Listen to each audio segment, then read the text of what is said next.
Feet feel the ground of an immigrant-infested town. Brown, white, black, yellow. Stepped on by the multicolored feet above me, the patterns of their footsteps made music on the ground as they walk, fighting every day for the existence of their kind in a new world filled with new dreams and hopes. Love guided them to a place where they felt comfortable. Love guided them to a place where they felt like they could hang their coats up after that long and tiring day. Love guided them to a place where they sought out freedom in a new land to make sure that their children and grandchildren were able to play on playgrounds and write English on school desks, where the only running they ever had to do was in gym class. Saying those 3 words was as rare as an AB negative blood type, yet they seemed to express them better than I ever could. Cracked lips pucker to form a kiss.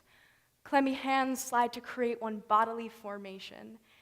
Embarrassed to admit that my hands were the clammy ones, I blamed it on yours. Sweet smiles from the bubble tea that we drank together in that cheap Asian grocery store. I uttered those 3 words to make sure that the fact that you were mine was set within my mind, yet how could I love you if I barely know what it means? It came out of these rosebud lips far too quickly. I looked down at the floor in embarrassment and desired to become invisible, vanishing through the ground, wondering how they found out what love meant, wondering how they were able to express it without having to say it over and over. I love you, nothing. I love you, nothing is there. Feet feel the ground of an immigrant-infested town. Steps to the subway, to the place where I could hang my coat up after this long and tiring day. Doors open to a smell of freshly baked something, sweet smiles from a woman that I know best. Brown, white, black, yellow. Colors of the meal she prepares with tired hands every night at around 6. I love you. Inspired by the beats in hip-hop or the beat in jazz, beat poets in the 1940s created their own unique rhythm through their own unique voice. Hi, I'm Samie. Unfortunately, I don't have this memorized, so I'm going to use this. After realizing my love for old-school rap and underground hip-hop, I attempted to write raps for a couple of months, but had no beat to actually put my words to. And obviously, I'm probably not a great rapper. I'm white and Jewish. And I ended up spending hours on YouTube listening to Atmosphere, or A Tribe Called Quest, and even NWA. And after bobbing my head in that circular motion for a couple of hours, I had a moment of realization. All of these songs and artists spoke with conviction and authenticity, and all of their stories spoke to me and actually stuck with me and got me thinking about life and society in general. And then I started taking more time and procrastinating with my homework, and I actually fell into the side of YouTube where spoken word poetry cultivated passion and beauty within its gardens. And then I started really falling in love with poetry, and especially spoken word poetry. And after writing many poems and realizing my love for this art form, I decided to take it to my school. Now, I go to a school where the arts are declining like many other high schools, and people are becoming easily manipulated into believing that it's unimportant to a person's everyday experience in school. Now, little do they know that I, along with many others, need some type of creativity in my life. Never being the person who got the A in science or the A in math, I really thrived in English or social studies, mainly English. And it never really gave me what I really wanted. So I desired and craved something special. And this is when I brought spoken word poetry to my high school. And for me, this was a perfect challenge to bring slam poetry to a high school filled with ignorance. And my goal was to actually find the few people left who appreciated poetry and art as much as I did. And I created a club, Slam Poetry, where people could come every Thursday to feel safe, comfortable, and let go of all the stress that high school brings. And on the first day, the turnout was not as disappointing as expected. People actually came and wanted to enjoy poetry, which really surprised me. And the group started off with 10 people, yet around 8 were truly committed. And it ultimately became known as the Slamily, because slam poetry. And they had a certain desire to see poetry in a new light and had faith in me to expose them to new ideas and risk-taking. They wrote every Thursday until they were inspired to create full-length poems regarding topics such as depression, divorce, love, religion, and even drugs.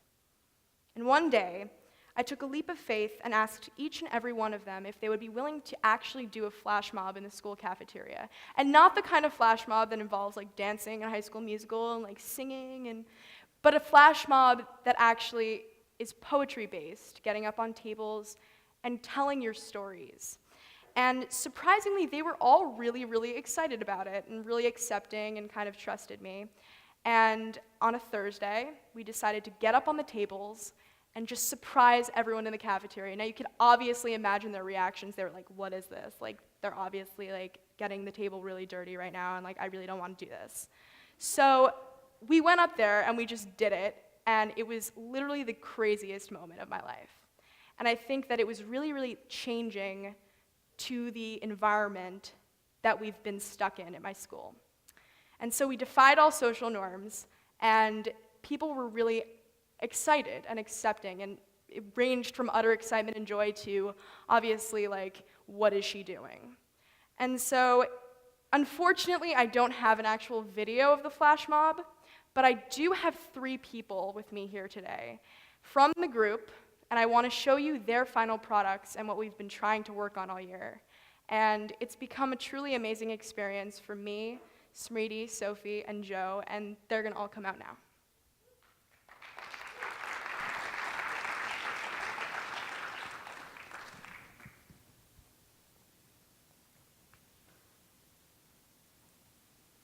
Just give a hug. It's the least you can do to lift from the hole that's been dug in the cold, cold earth.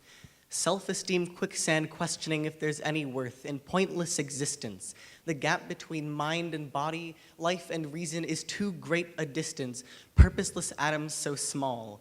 Humans' trophies of war inevitably mounted on life's wall. Inner workings unknown.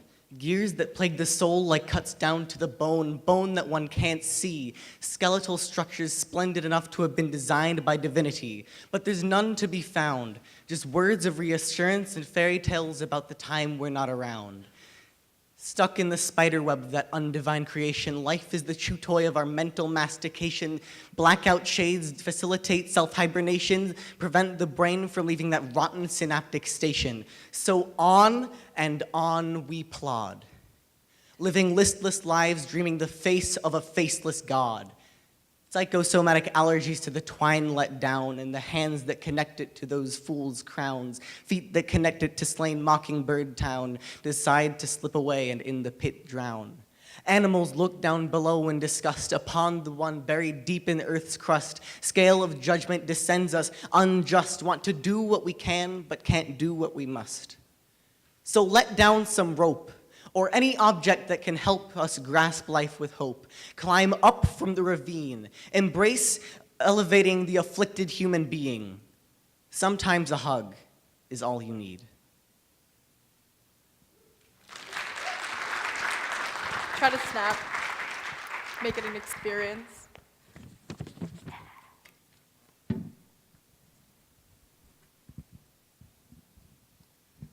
This is to and on behalf of anyone who's ever had family problems.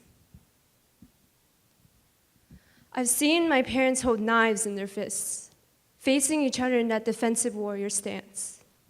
I've seen my sister and I use our physical bodies to barricade the front door, preventing my father from leaving. I've seen a broken limb of a chair abandoned on the ground and shards of glass thrown on originally clean kitchen tiles. I've seen my mother tell my sister and I to pack our bags and get in the car because we're not coming back. Too many times have I woken up to the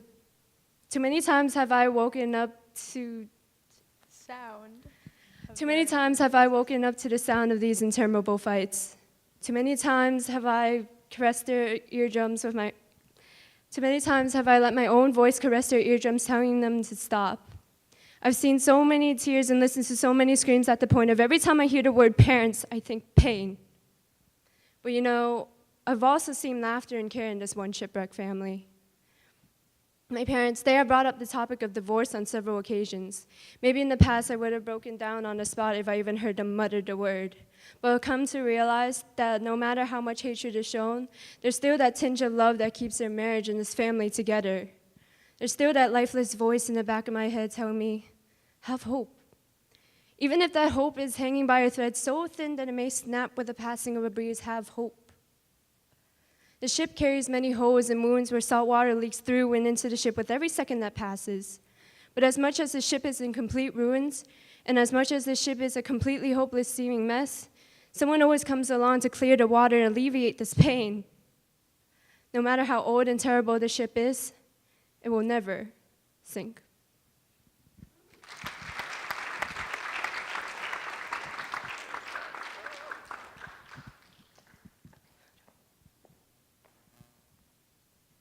Four women sit cross-legged on the floor, their eyes far away, their heads tilted back on white walls, black hair tied up, streaks of gray, streaks of light. Warmth hits them intermittently, hazing, lazy. The streets never seem to entice them, it never seemed to beckon them. As it is, the four women were doing their jobs. Dawn, they were up and running and feeding and caring. They were up and running and feeding everyone with care and worry and hurried affection, cleaning, cleaning, cleaning, children, husbands, dishes, homes, past lives, future lives, praise be damned. As it is, four women would turn to their saviors, gods, deities, spouses, talking, speaking, thinking, convinced that when their bones finally gave way, when they both left this place, this earth, they were doomed to be part of an eternal cycle. As it is, as fate would have it, four women finally left. They left this place, this very earth, and landed somewhere with noise, powerful, overwhelming noise of efficiency. Was it heaven? Efficiency, that metallic affection that demands blood. Dawn, the black hair fell down, straggling mess, combination of want, obligation of need. The roads pulled them in, forced them out, dyed the gray streaks, dulled the warmth, gave them something they never knew they wanted, whirling, spinning, transforming, and yet, television murmuring, coffee cups in hand, they were still four women sitting cross-legged in the dead of night on the floor, with their heads tilted back on brick walls, staring at each other with lifelessness.